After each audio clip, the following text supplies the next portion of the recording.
So today we're at the World War II secret American Air Force base, and we're going to go on a tag-along tour. Exciting. Yeah, be different, hey? Yeah. All right, let's see how it goes.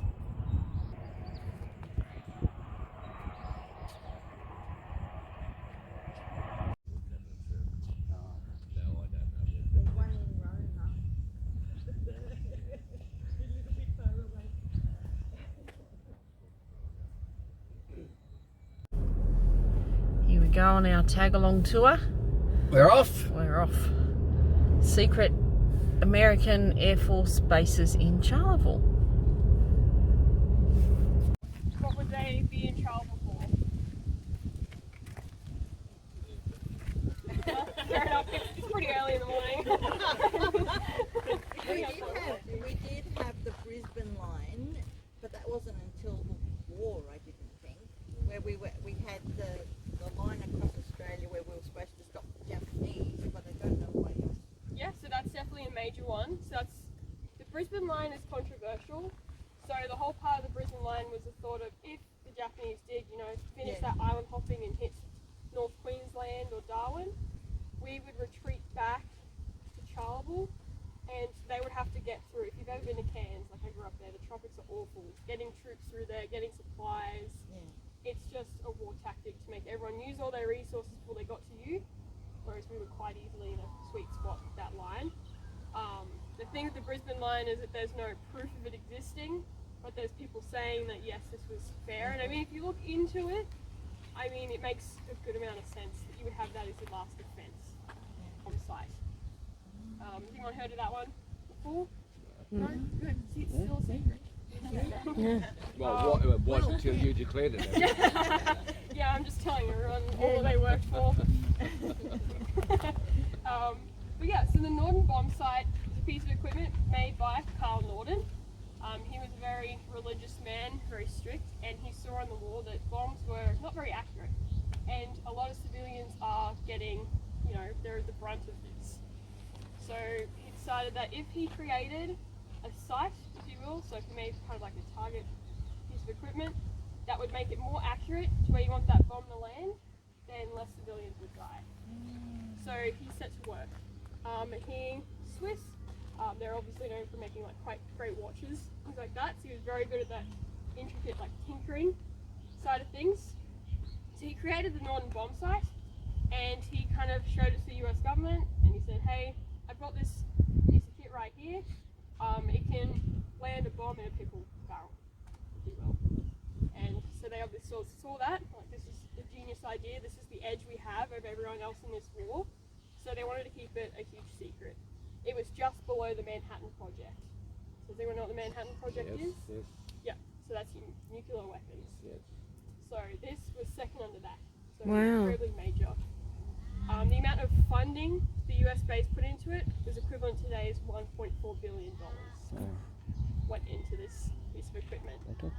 It did increase their accuracy up to 60%. Now being kind of my age, used to everything being 100 or just 1% off. But back in the day, 60% is much better than what they were working with.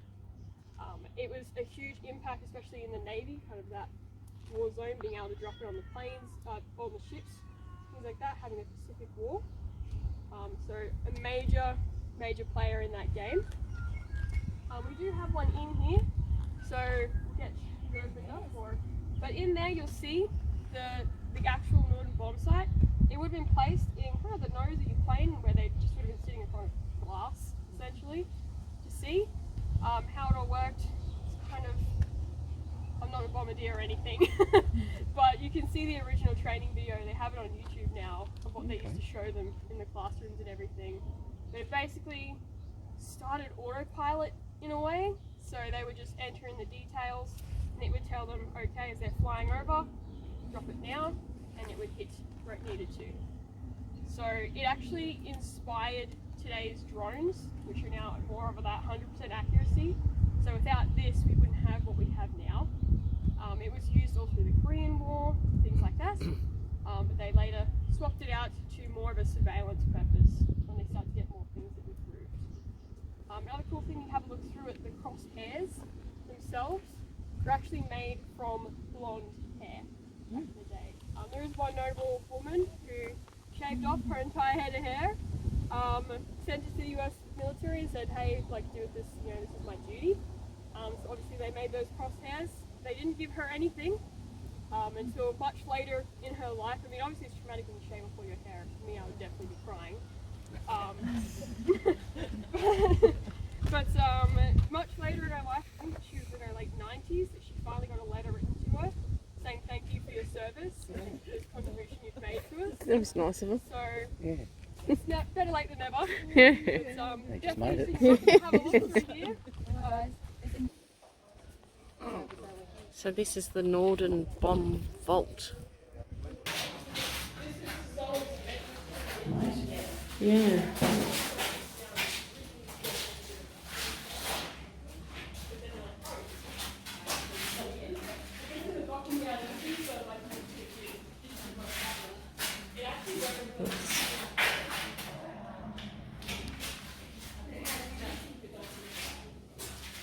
Actually one of the original hangars that the US military built. There were 5 of them that were much more spread out. The space would have been a lot larger than what we're having a look at. It's one of the original 5. America was here on kind of a land lease, so they just borrowed the land for the period of time, and then after that they would have had to have trashed everything, you know, dug holes, buried it. There was a case in Brisbane where they would just dump it in the ocean, just get rid of it, we don't want it here anymore. But we did want one of these. So we were meant to keep the largest one, but somehow got mixed up and left us the smallest one.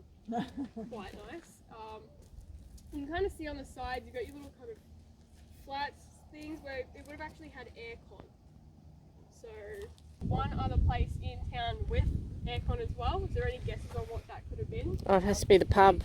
If I did tally for every time someone said the pub, I would just I'd be Cha-ching. quite a row right now. Was there any other guesses? It was actually a pharmacy. Oh. Yes, so it makes more sense. Okay. I'm sure Of course if they it could have, does. they would have put it in the pub, to be honest. But they actually weren't allowed in town too much. They had to stay more on the base. So maybe their own little tents, they would have loved a bit of aircon as well. This is where they also did on the servicing. And I just got it recently. We found sheet of paper for all the men that were enlisted for the servicing. And it was really interesting. I just spent all day going through all those service numbers. But it just said that they were all stationed to Hawaii, never out here. Oh, wow. And in their papers, it's quite. So looking up all these details, those people had no idea that they were actually out here, Oh. working on the servicing and things like that. So super secret. Also, as you drove past, or when you go back that way, you would have seen that kind of open area just there. So you would have called a revetment.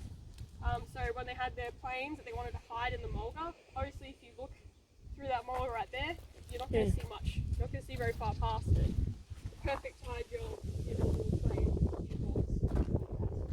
So you would have pushed your broken airplanes into these revetments, done your servicing there. So obviously, if you're a serviceman on the planes in the revetment, and you saw those guys tinkering away in the aircon, you would have been pretty chuffed. So they would have had a lot more of that dug out. They would have had they would have covered over the tops with the mulga leaves. There's also cases where they'd have like fake little wooden houses, and also this more happened over in like Germany, things like that, where they used to drop wooden bombs on these wooden fake lands to try and take that mark away. So they'd drop fake bombs on the fake base to be like, no, we've caught you out, we know this isn't real. So it's kind of a little game to play. But he didn't want to know anything in this area, so they covered as much as they could. Also right here is one of the original service towers. So this would have actually communicated with Darwin, with North Queensland. You wouldn't think it, when you look around here it's so flat, but we are quite a distance up. We're quite above sea level here. If you think about it, when you're driving at Charleville, you're going up majority of the time. Yeah. So this is perfect, clear skies, great for that communications to Darwin. Not sure if any of you guys... Once a week bath. Yeah, there's supposed to be about 12 of them, but it's no more existing. But you can see there's 2 original ones, and that's the actual bath, and it was made from the brick, the Besser brick, is it? Yeah, and it was just in there, and they had to add DDT to kill all the germs and the gunk and whatever things they had in their body. And the first person who jumped in there for a minute was the luckiest person, because after that it wasn't clean. Yeah, it's Of really- And course, everybody had to yeah. just go and have a bath in the same water Yeah. and then be cleaned in the end. And so have a close look. Like imagine having a bath in there, and that is going to be a pamper time for the week. Yes. 1 week every week. And, Abby can add more to this, but I thought that was my take to the whole bath thing. Yeah, so yeah, the once a week you would come in here, you know, sheep dips. Everyone's got, you know, their cattle in their family. It's not the nicest DDT, it does cause very awful things. You can imagine having a dip in it once a week isn't the best. They've actually done some testing, and even like some descendants from the people during the war doing these still carried that DDT in their body as well. One's dead, yeah. But yeah, you got your original bitumen here. They are a bit filled in with dirt as it's rained, and we got that washing in. You got your bore water, so I don't know if anyone's really had a shower here, but if you guys been the night. Supposedly a cold shower. Yeah, yes, yeah, the cold shower. That's the one, yeah. Yeah. Very hot. Exactly. So this was it was nice and warm, toasty, a bit of a spa sometimes. So they used to actually afterwards clean it all out and have more of a, kind of make it a bit more nice. They could have their bit of a spa with a champagne and things like that. But they were originally kind of based off your cow camps, where they used to get prisoners in the barrels to keep them clean. American servicemen were known as the cleanest men in the service, just because they figured the cleaner, the more hygienic your troops are, the more healthy they're going to be for fighting. You're not going to have to worry about diseases, waste money on that side of things. So Makes dipping sense. him in some DDT once a week solves all your issues. For them, causes plenty more. But yeah, there were much more around here, but they have filled in. We're hoping to do a bit more surveying and things like that. Jess, I think he had Agent Orange. was there any other questions following up on that one? Or? Their towels. So what do you think this is? Toilet? Everybody says that, hey. So actually this is the kitchen. That's where the stoves were. That's where they're cooking. As well as there used to be underground freezers around there to store their food. And where Abby is, that was the dining area. Yes. So that's where they ate and had great times with the food. What else do I add to this part? So yeah, these stoves right here, they're your original grease stoves. That's where you got your drain into the pit where it would have went. Speaking about that freezer, I think it goes, talking about Luke, said roughly 3 to 4 meters deep, where they would have kept their ice and their meat to keep it fresh. As you can kind of see, it's got that little bit of a slope in your dining area.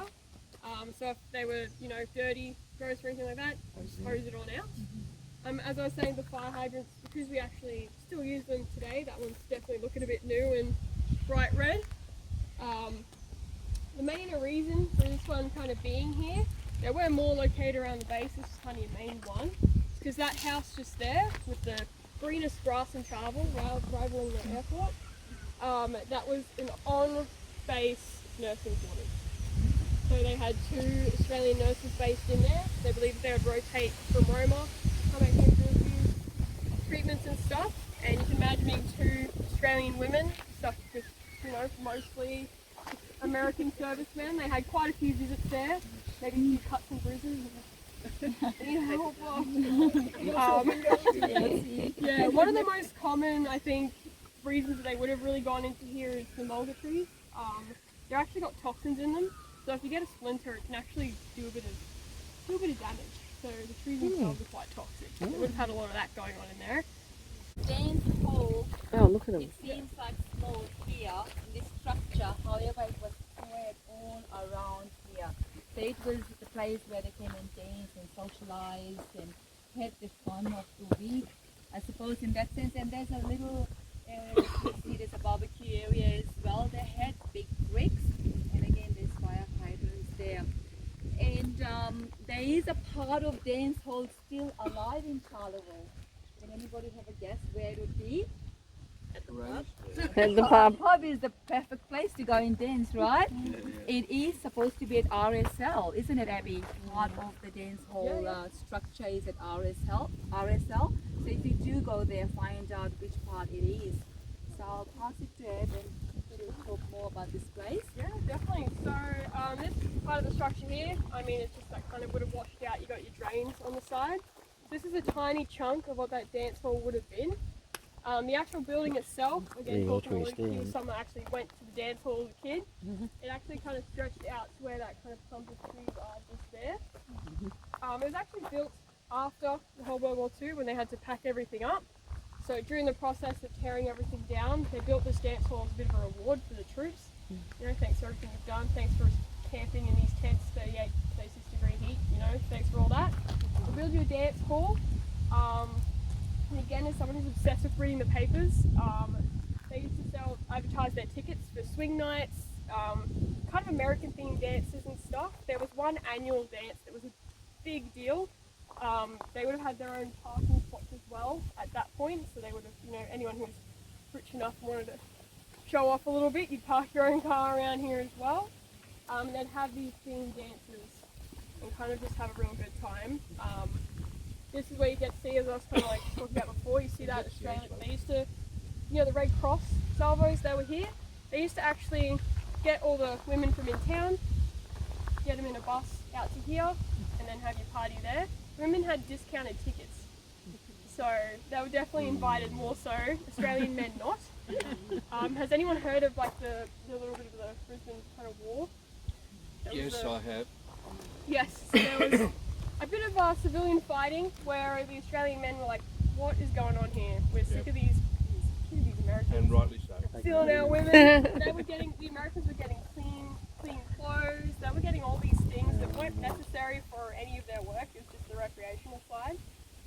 So there was actually fights in Brisbane itself between the Australian and American men because they were fed up with them taking all the women and offering them the luxury of like, oh, we can go back to America and things like that.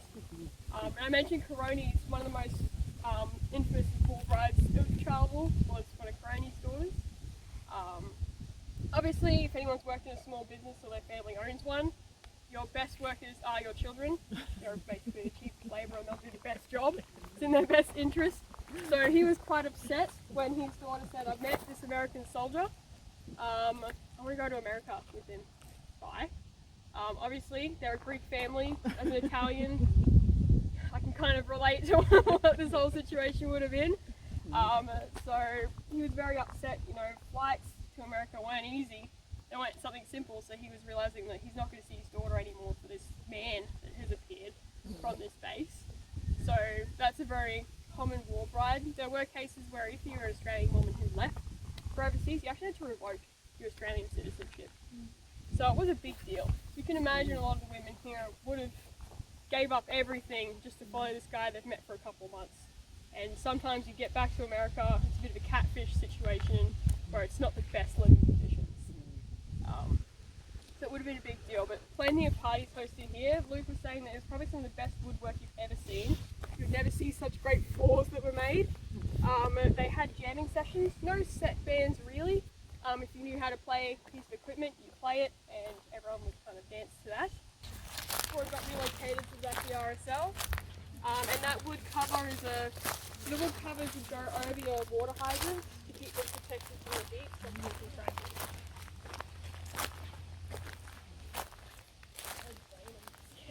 That went over the water taps to keep them cool.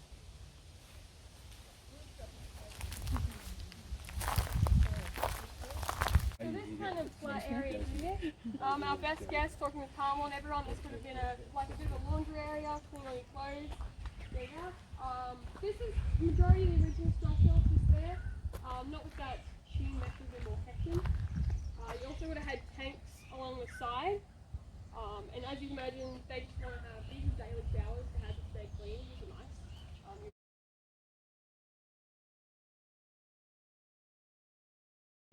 Awesome. This is basically, it's kind of an interactive experience which gives you a bit of a broader aspect as to what went on here, the journey the Americans came through and things like that, and life on the base and stuff. So if anything lights up, give it a press, give it a listen, and any questions that you don't already know the answer to, of course, feel free to ask. Thank you. We'll be kind of floating around. Okay. Alrighty, Nice, thank thank you. Good morning.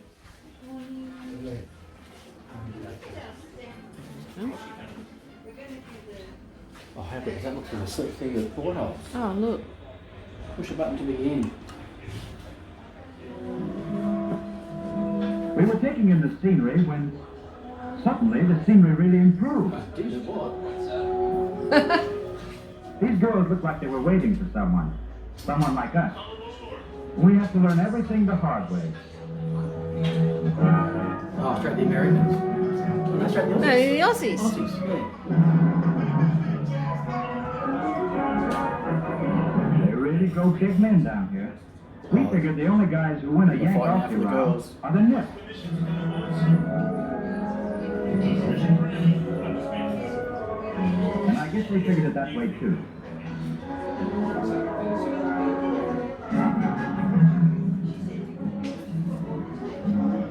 They seemed like a couple of regular guys. And when they learned we'd never seen the inside of an Australian beer glass, they decided we needed some education. Where are the girls? And they left the girls behind. To share a glass of beer is to share a new friendship. So we...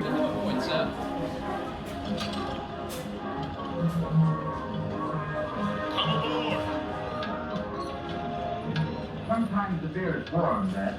Australia.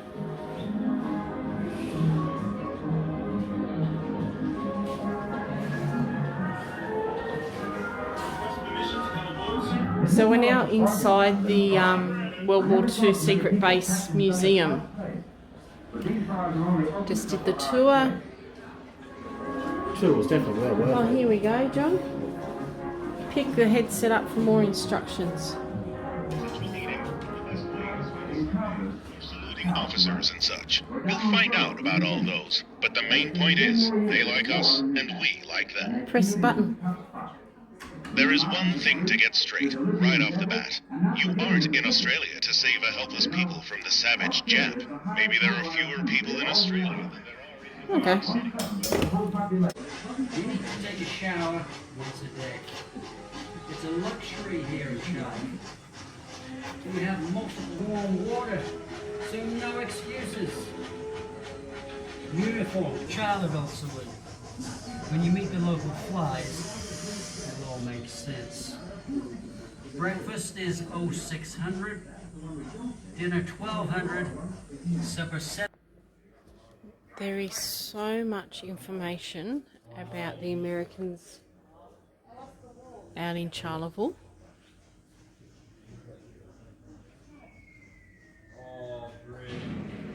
Again, too much for me to show you, but storyboards, interactive displays. They're really well worth coming out to this museum.